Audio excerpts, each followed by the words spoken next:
Hello, my name's Adrian Goldberg and welcome to the Byline Times podcast. The Byline Times telling you what the papers don't say, what the radio doesn't report, and what telly doesn't tell you. This week, HS2 and CO2. Why are so many environmentalists opposed to England's proposed new high-speed railway? At a time when the UK is looking to dramatically reduce its carbon footprint, the idea of a high-tech train that would slash journey times between London, Birmingham, Manchester and Leeds seems like a no-brainer. It promises to take traffic off the road, reduce overcrowding on other rail networks, and, in the words of the HS2 website, put Britain on track to a net zero carbon future. So why, from the earliest days of the project, have some of its most vocal opponents been people who would be proud to call themselves green, including prominent members of the Green Party, like Natalie Bennett, who still wants it scrapped? It's not too late to stop HS2. It is possible to do that, and the country will be better off if we do.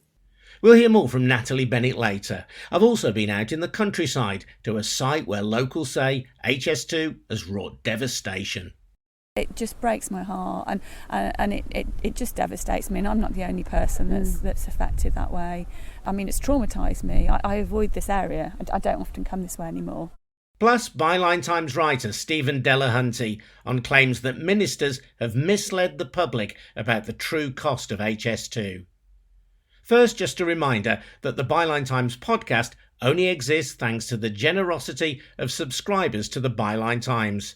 For £36 a year, you get a monthly newspaper, you help fund a brilliant news-breaking website, and this pod. So do subscribe if you can. Get more details on how to subscribe at bylinetimes.com. That's bylinetimes.com. More of us than ever are using the railway in Britain. Demand for rail travel has more than doubled in the past 20 years, and passenger numbers continue to grow. A clip from one of several promo films created to promote High Speed 2, the Y-shaped rail network connecting Manchester and Leeds to London via Birmingham. Because trains would have their own dedicated track and wouldn't have to compete with other services, journey times would dramatically improve. You'd be able to get from London to Birmingham in just 52 minutes, saving half an hour on the current best journey time. A full hour would be cut on the trip between Manchester and the capital. Leeds to Birmingham would take just 49 minutes instead of the current 2 hours. But despite its name, High Speed 2 isn't just about how quickly you can get from A to B. It's also a key part of the government's strategy to cut the UK's carbon emissions, an issue that has become all the more pressing since the recent IPCC report on climate change. HS2 reckon they've got it covered. The UK has committed to end its contribution to climate change by becoming a net zero carbon economy by 2050. The largest contributor to carbon emissions in the UK is transport, so it's important to change the way we travel. Of all the ways to transport large numbers of people around Britain, trains are the lowest carbon option by far. HS2 will carry over 300,000 people every day. It will free up space on our existing network for more commuter and regional trains to carry more people, and will create space for more freight to travel by rail rather than lorries. Our stations will connect with walking, cycling and public transport routes, enabling low-carbon travel across the country. So, faster journey times on a form of transport that would help fight climate change. From an environmental point of view, what's not to like? Well, what's remarkable is that HS2 is officially opposed by only one mainstream party in England and Wales, the Greens. We'll hear from Green peer Natalie Bennett shortly. But I wanted to see firsthand the impact of building HS2. So I've been to a site a few miles outside Leamington Spa in Warwickshire, where a vast area of woodland has been cleared for the new train. Local residents Victoria and Charlotte gave me a guided tour. We're on the Offchurch Greenway and we've walked down that path. It's a disused railway line actually, and it's a beautiful covered walkway surrounded by high, tall, mature trees, hedgerows and lots of understory as well, and it's just a beautiful area to walk. many people walk, ride, cycle, etc. along here. However, the Greenway has recently, in the last 12 months, been cut in half because HS2 crosses the Greenway, and eventually there will be some sort of bridge put over it so that people can continue to use the whole route. But actually, what they've done is taken away something like 400 metres of that area, which has completely been decimated. All undergrowth, wildlife, trees, hedges, etc., everything has gone. And we know just by the difference in the sound, the bird life, etc. in this area, how that has impacted.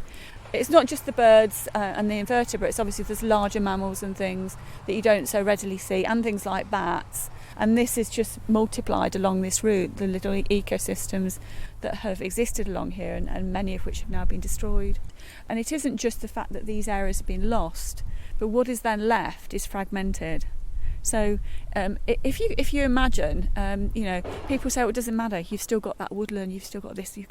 If I went into the National Gallery and I cut out a chunk of each masterpiece, or cut a corner off, or cut a bit out in the middle, etc., they wouldn't be quite the same anymore. They wouldn't really represent what they're supposed to. They wouldn't really be the masterpiece they were. And what we're doing is fragmenting our wildlife in such a way that it makes it much harder for it to exist and survive. And even, for example, in the woods behind me, we're not far, we've just looked over the horizon to Cubbington Woods, and that wood has been cut in half. And I know, because I've been into that wood this year, how much that ecosystem has changed, how much drier the woodland is because it's cut in half. So those two areas are now exposed and much, much drier, and that is already changing what is existing in that woodland system. Hundreds and hundreds of years of ecosystem. You can't put that back with the mitigation that HS2 is claiming that it's doing. You simply can't. And then, having taken all this out, this is fundamentally adding to climate change. It's no good pointing to China and Russia and India. We are just as bad. And now, with COVID, they've had so many opportunities to stop. It has to stop because, like Charlotte said, people have realised they can work from home, which is how we need to be changing. We need to be building up communities. People don't want to be travelling to cities so much. And you're very keen, both of you, to stress to me that although you do live in the local area, your residents hereabouts, and you come to support the camp, this is not a NIMBY argument. Not at all. I mean, it upsets me to see what's happening in our country anywhere, and it upsets me to see what's happening across the world, because this is not an isolated incident. Obviously, it personally affects me deeply, because many areas that I've literally known since I was a child have been completely decimated. In fact, I'd say dozens of them, because I just knew this area like the back of my hand, to the point that I knew there was a ditch on that verge. I used to jump on a pony I rode. I just knew it so well, and I've seen it completely change. So that itself is very upsetting. But even just to see what's happening, obviously, across the world, it is equally bad. But this is kind of our Amazon, really. It's all very well sort of criticising what's going on in places like Brazil, but actually we're just as responsible. And you can see the changes. Because all the trees that are being removed is adding to the wind as well. Yeah, and flooding. And the farmers' crops are no longer going to be protected because the hedgerows have gone as well. And then, on top of that, they're building the concrete compounds. And then on top of that, they're digging up aggregate, and they're building temporary roads sometimes. And then the cement factories and the bentonite factories. We had the notice to proceed that was given in middle of April last year, 2020. And what is so disappointing is the fact that there are quite a few dynamics that have changed to this project, and obviously the circumstantial situation within our country as we went into lockdown and just gone into lockdown, and really any business, if you look at our country as a business, any business, when things change, as they do in our own lives, you review, you change your plan, you adjust and adapt. And that didn't happen. And had they just left it for 6 months and postponed the notice to proceed and postponed the starting of the building to say October last year, when they had a clearer idea of how things might change and how they might adapt, that could have had a massive, ramifications for our countryside and our environment. But they haven't. And actually the speed of the railway, for example, has reduced. So by doing that, it means that it doesn't have to go straight. It's not that as important. And if you don't have to go straight, you can actually go round things like woodlands, and that hasn't happened. So that is another massive disappointment, is that people haven't sort of been thinking on their feet and proactively as to what we can do. And we see that in so many projects, not just HS2, that the environment is not being put first. In fact, it's barely on the list. And the environment has to be top of the agenda. How would you describe this landscape, which you have known for many years in your life? When I come through this way now, I say, here we go, it's no man's land. That's what it is to me. It just breaks my heart, and it just devastates me. And I'm not the only person that's affected that way. I mean, it's traumatised me. I avoid this area. I don't often come this way anymore. It's really, really impacts on people. And it's not just me or a couple of people, it's hundreds and hundreds of people.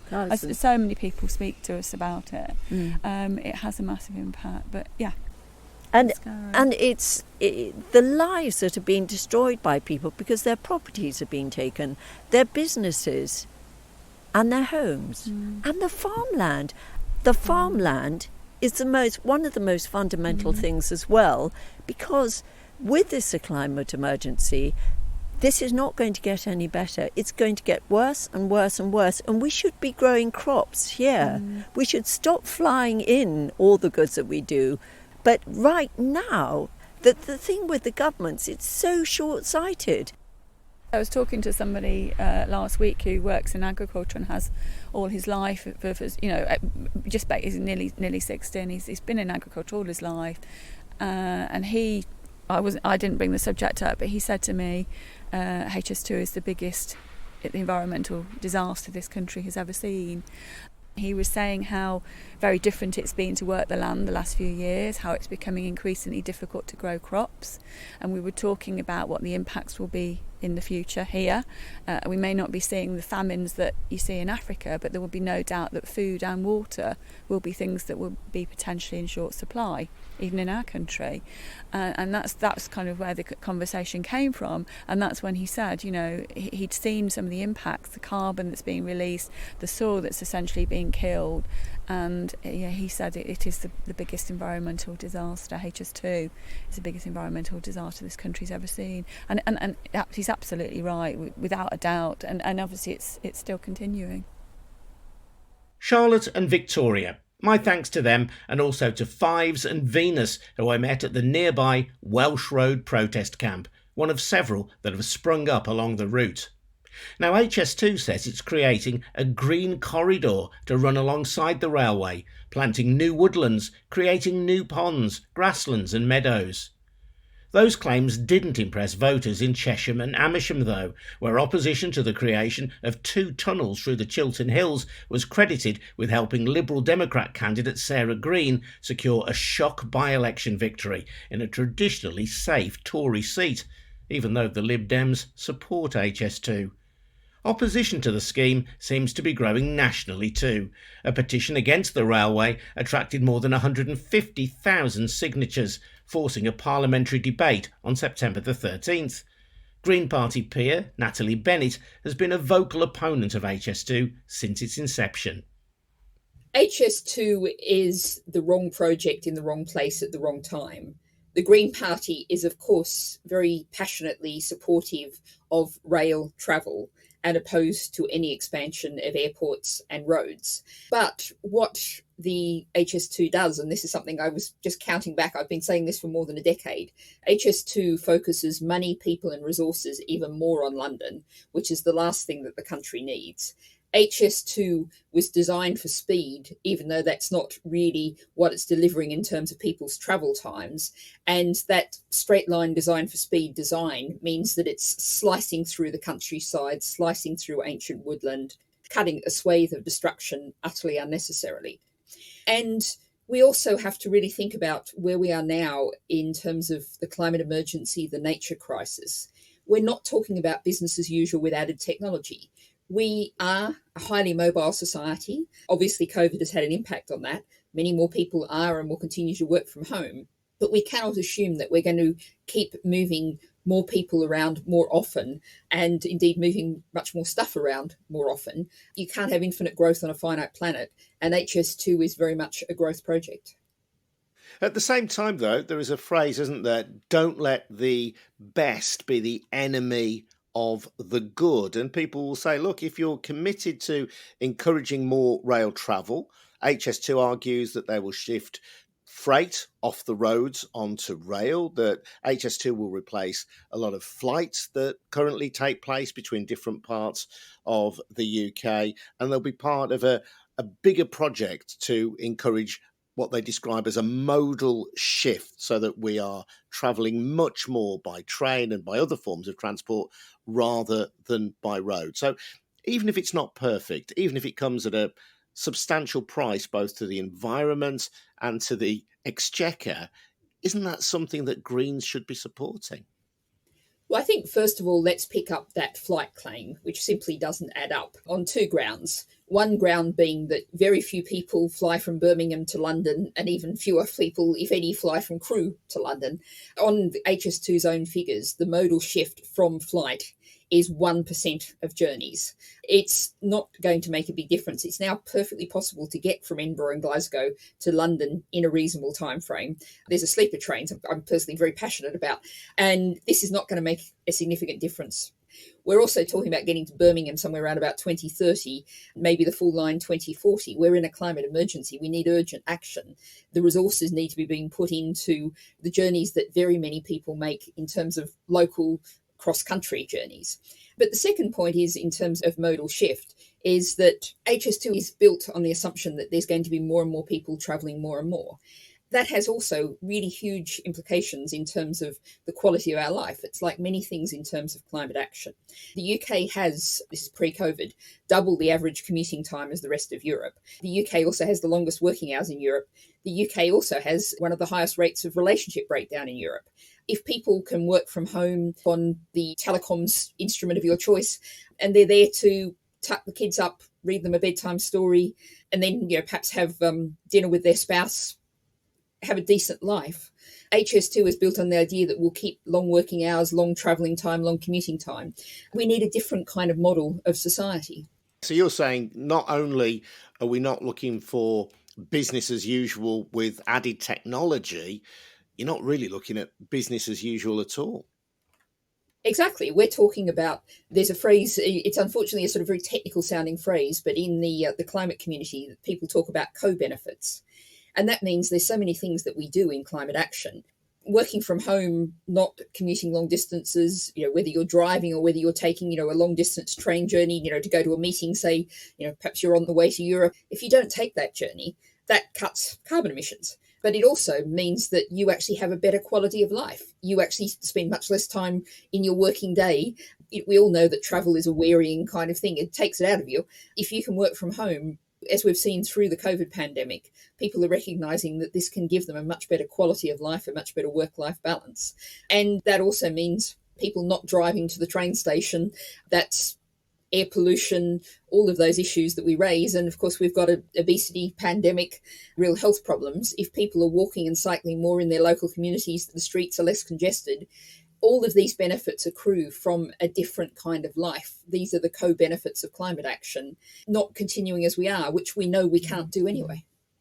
Can we not have co-benefits, though, from HS2? HS2 not only does make it more possible to get from London, where, sadly, the wealth of the country is concentrated, to Birmingham, to Crewe, to Manchester, to Leeds, eventually to Scotland, enabling that wealth to be spread out. And doesn't it do it in a way that frees up the rest of the rail network, increases capacity across the rail network as a whole, allowing for greater possibilities for local rail networks to expand and develop? Surely that's got to be a desirable aim. There's two questions here. One is a question of timing, and the other is the question of the resources. Right, we're going to do all of this to get from London to Birmingham. Now, on the HS2's own figures, 72% of the journeys will be people going into London. They talk about needing to build Crossrail 2 in London because of all of the people coming into London off HS2. That means a business person in Manchester, in Liverpool, going down to London to do business and heading home in the evening.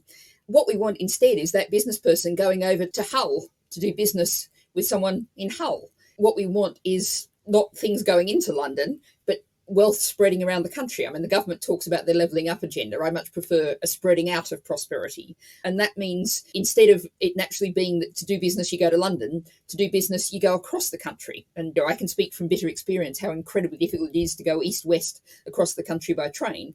HS2 does nothing for that. And if we look elsewhere around the country, people will remember a few years ago when Cornwall was cut off from the rest of the country by rail because the Victorian rail line on the coast got taken out by a storm. Now, there's an old, closed, decades ago train line through the middle of Cornwall, which isn't vulnerable to the weather, to the climate change in the same kind of way.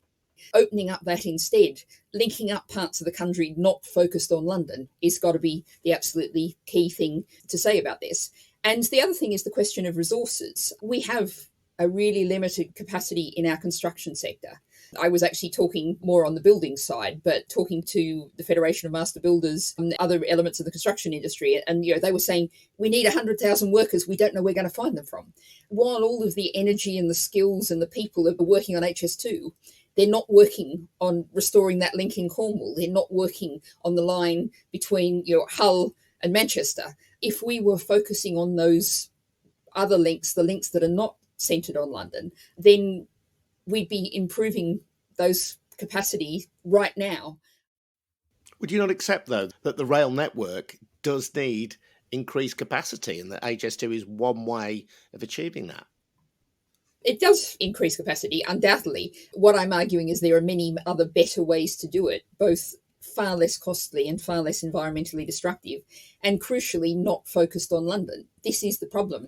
Even the government, with its whole levelling up agenda, acknowledges that there is a problem with the economic focus on London. We need to get away from that as a matter of great urgency. So we're building a train line to London, and we're saying, well, that means in a decade or two, things will be better in other places. It's utterly the wrong way around. On Byline Times, we've had a number of stories, most recently a story by Stephen Delahunty, suggesting that the true cost of HS2 is not being made known either to the public or to MPs. And Stephen reported that Lord Berkeley had written to the Cabinet Office calling for an investigation, arguing that ministers and officials at the Department of Transport had broken the ministerial code by misleading Parliament over the true cost of HS2. I think we have a huge problem in the UK. We are really in our austerity, hollowed out government. We've seen government departments slashed and slashed and slashed in terms of the number of officials and the experience of those officials. We have a huge problem with the place in our politics of large multinational companies, including construction companies. We've seen a lot of focus on the housing sector. I think there were some figures showing that a quarter of the Tory government's funding comes from developers. We really lack the democratic controls in our system. We do not have a functional modern government. We don't have a democratic government. It's worth noting that Boris Johnson got 100% of the power with the backing of 44% of the people who voted in 2019. So we have a system that really cannot manage projects like HS2, that cannot keep control of these giant contractors. We simply don't have the government structures that can manage it. And I think those figures that you were just citing are very much evidence of that. The Infrastructure Projects Authority, which is the UK's official body for monitoring major projects like this, has said that Phase 2B of HS2, which would be the line going north from Crewe to Manchester and Leeds, is, and I quote, unachievable. They've given it a red rating. They've also given an amber/red rating for the line between London and Birmingham, suggesting that successful delivery is in doubt. Now, given the IPA is casting effectively doubt on the entire project, why do you think the government is so keen to proceed? We were talking about the influence of big construction companies over our politics, particularly over the Conservative Party. We were talking about the fact that we don't really have the democratic accountability structures. And I think when we look at the costs of HS2, I can speak from being on the ground. I joined Caroline Culver, who was our candidate in the Chesham and Amersham by-election, to visit Jones Hill Wood back in June. There is very strong local resistance, national resistance. HS2 doesn't have the consent of the country. So this is a project which is never going to deliver on anything like its promises. There is a risk that we'll continue to throw good money after bad. It might get to Birmingham. I think there's very little likelihood, as that oversight body is saying, that it'll get further than that. I recollect many years ago, the then head of Crossrail talking about how, with the prospect of Boris Johnson becoming mayor, he was digging as many holes in the ground and basically creating as much mess as possible so it would be impossible to stop the project. That's a tactic that's well known in infrastructure circles. But what we have to do at this point now, and of course on September 13 there's going to be a debate in Parliament forced by the level of public opposition to HS2, we have to say, yes, we've caused a great deal of damage, we've spent a great deal of money already with very little to show for it. But that doesn't mean we should keep throwing good money after bad. It's not too late to stop HS2. It is possible to do that, and the country will be better off if we do. I just wonder about the political fallout of that, though. I live in Birmingham, which often feels that it is neglected by the Westminster government. We know that the government has a levelling up agenda for the so-called red wall constituencies in the Midlands and the north of England. So the message to Leeds, to Crewe, to Manchester, and to my own city, if HS2 doesn't go ahead, might well be perceived as being, actually, you know what, we're happy to throw money at London, but we don't care about you. I mean, what is very clear and obvious from many different quarters is we have a climate emergency. We're the chair of the COP26 climate talks, and we don't have decent plans for heat and buildings, for local transport, for food growing, for agriculture. What the government needs to do is to deliver on its, what it calls the Living Up agenda, is to actually have decent plans for the prosperity of the whole country. HS2 doesn't do that. The political answer to that, and I'm not going to offer prescriptions for the Tory government, but we certainly need this from a climate level, and we also need it from the level of communities up and down the land suffering with such enormous levels of poverty and inequality, is we need to invest in home energy efficiency, in insulation. That means every community in the land, and particularly the north and the poorer areas of the country, tend to have much poorer housing. There's more needed there to insulate homes, to get homes up to a decent standard. That means jobs, small business opportunities. It means if we start to think about bringing much more food production back to the UK, vegetables and fruit, that's many more jobs, many more small business opportunities. Most people now don't have a decent bus service. Let's put money into buses in northern cities, improving tram lines, local transport that helps people live their lives. I mean, I was in Doncaster not long before COVID, hearing a woman in her 80s, and she'd fallen over because she had to walk up an enormously steep hill to get to the bus because there wasn't a bus anywhere near her house anymore. That's the practical reality in so many northern communities. You know, HS2 is of absolutely no relevance to that woman's life. A decent local bus that runs regularly, that gets reasonably close to her house, that's what people really need to improve their lives. Natalie Bennett, who sits in the House of Lords for the Green Party. Aside from the question marks that have been raised about the environmental benefits of HS2, there is also the cost. Originally mooted at around £32 billion, it's now more than trebled to £106 billion, according to the independent Oakervie report commissioned by the government. Labour peer Tony Barclay was deputy chair of that review, but quit after disagreeing with its findings. He's called for an investigation by the Cabinet Office, arguing that ministers misled Parliament over the true costings of the scheme. He accuses them of deception and possible fraud. This was an exclusive story for Byline Times, reported by Stephen Delahunty.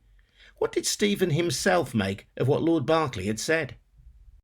It comes across as someone who is at the end of his tether. On his own website, he's published all his own correspondence, which we included some of in the article, but As far back as the last 5-6 years, he's been constantly raising himself with whoever, the transport minister was at the time. And in this case, he escalated it to the Cabinet Office because he feels like the point he's raised and what he's trying to say is just being completely ignored. So yeah, it seems like someone who's at the end of his tether. Quite a strongly worded letter in response to the fact that he did not get a reply to a previous letter where he raises his allegations of ministers and civil servants being misleading in public office. Yeah, I mean, it's more than just saying the costs going over and above what they were originally anticipated to be. I think people knew when the original £30-odd million budget was mooted for this scheme, it was never going to be within that cost envelope, as they say. But this is specifically about ministers knowing and officials knowing that it would bust that limit and busting later limits, but continuing to tell Parliament that the budget was the budget and that the scheme wasn't going to go over budget. Yeah, we had quite a sort of long chat about it. He does actually use the word deception at one point, and he feels like there's a very clear timeline of ministers being not just purposely misleading, but being actually deceptive. I'd say that's quite strong words for someone involved in government for a long time. I don't think that is something he would accuse ministers and, maybe former colleagues of lightly. He even says deception and possibly even fraud, which, again, is quite strong words for someone in his position. He's a strange person, isn't he, to have been deputy chair of Boris Johnson's review into HS2, isn't he? I mean, he's a Labour peer for one thing. I'm guessing he was chosen because the review could demonstrate that it was being even-handed and that it was non-partisan. But he's clearly massively engaged with this now and turned from reviewer to what the government would see as troublemaker. Yeah, it would seem like from the timeline that maybe he was only put on the review board to give the perception of balance. He resigned his role as deputy chair and has slammed the report in a number of ways, saying it was completely dishonest. Round about that time was when his own independent review was underway, which comes to almost the complete opposite conclusion. So it does seem like he was a strange person for the government to get involved as part of the review in the first place. Yeah, I'm sure they're regretting it now. But there was a response, wasn't there, from the Department of Transport? Again, this was another thing Berkeley said, was that he was disappointed that the Cabinet Office had referred his letter to the Department for Transport for comment, because the civil servant that responds is one of the people at Timeline Events who was making some of the statements he considers to be misleading. So I guess they just basically denied his points about phase 1 and phase 2 being misleading from the start. They just, completely deny those allegations. And his own independent report, he put the cost of the project at 142 billion, which is, depending on where you take the starting estimate from of this project, which goes back nearly a decade now, is maybe at least 3 times higher than any original estimate, but probably more like 5 or 6 times. The Department for Transport, in part, blames the previous government and tries to move it on from when Boris Johnson ordered the review, and then begins from a position of, well, the 80-odd billion figure that came out of the Oakley review is the position we're moving on from now. Again, they're very clever in the wording, because if you go through the timeline of the events, they repeatedly say that the budget is this, while knowingly looking into alternatives. So I think they've been very clever with the wording. They actually said, we did not say it would be on budget, we just said the budget would be this, which is, you have to laugh. Yes, Minister. You'd probably just lose your mind. I think you have to laugh. In this episode, we've heard from environmentalists, green campaigners and politicians who say that the green credentials of HS2 don't stack up. The timescale, the original timescale proposed for HS2 doesn't stack up. Clearly, the original costs don't stack up. And there's a suggestion that once the first phase to Birmingham is built, if that's built, that will be the end of High Speed 2. Can you, based on your research into this area, foresee High Speed 2 ever coming to fruition? It's a very good question. I feel like it's become such a sort of contentious vanity project for the government that for them to not get a little bit of it built, the fallout from that would be a disaster as far as infrastructure projects go. It wouldn't surprise me at all if it did just get to Birmingham and then the rest of it got scrapped. Stephen Delahunty, and you can read more great stories by top journalists like Stephen at bylinetimes.com. Subscriptions to our monthly newspaper, the Byline Times, which has extra content that you can't read on the website, pay for bylinetimes.com and for this podcast. So don't delay. Do subscribe, get more details on a subscription at bylinetimes.com. That's bylinetimes.com. I'm Adrian Goldberg. Thanks for listening. See you next time.